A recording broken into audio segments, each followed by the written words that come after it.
This is the Katy Freeway in Houston, Texas, the widest highway in the world. At its peak, it stretches 26 lanes across.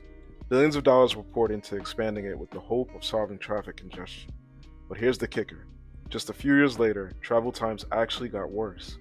How is that possible? The answer lies in a phenomenon called induced demand. Welcome back to One Less Lane, where we explore urban planning, transportation, and land use with a critical eye. Our newsletter dives deep into these topics and encourages thoughtful discussion among enthusiasts and professionals. If you enjoy this kind of content, make sure to subscribe to the One Less Lane newsletter on Substack.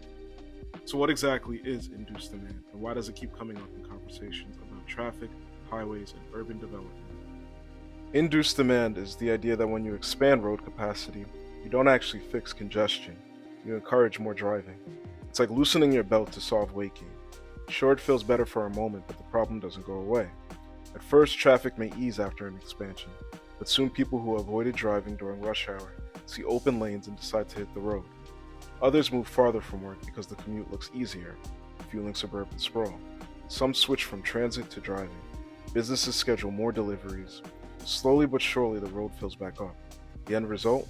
The same congestion, or worse, just with more pavement, more cars, and more emissions. Let's talk about the cost. Traffic congestion isn't just frustrating, it's expensive. Time wasted idling on highways adds up to billions of dollars in lost productivity every year. All that idling also means higher gas consumption and pollution. And roads themselves aren't free. Constant wear and tear from heavier traffic leads to costly maintenance. Then there's the cost of the expansions themselves. Widening a highway isn't cheap. The 405 expansion in Los Angeles, $1.6 billion. The Katy Freeway expansion in Houston, $2.8 billion. And despite these massive investments, the results are almost always temporary. Taxpayers foot the bill for projects that don't deliver long-term relief. And beyond money, highway expansion reshapes our communities. More lanes mean more land taken away from neighborhoods, more barriers cutting communities apart, and more incentive for sprawl. When homes, schools, and shops spread farther out, it becomes harder to walk, bike, or use public transit, locking people into car dependency.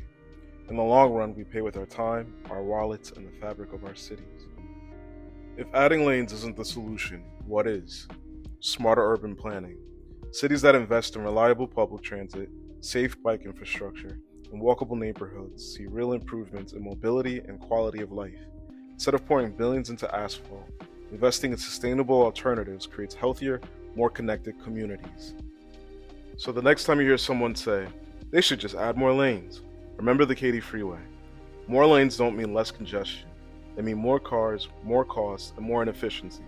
That's exactly why this channel and our newsletter are called One Less Lane.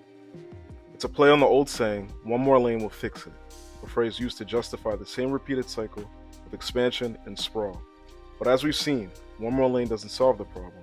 One less lane and a smarter, more sustainable approach to urban planning might actually point us toward real solutions.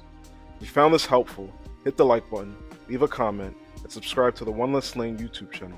And don't forget to join us on Substack for even deeper dives into urban planning, transportation, and land use.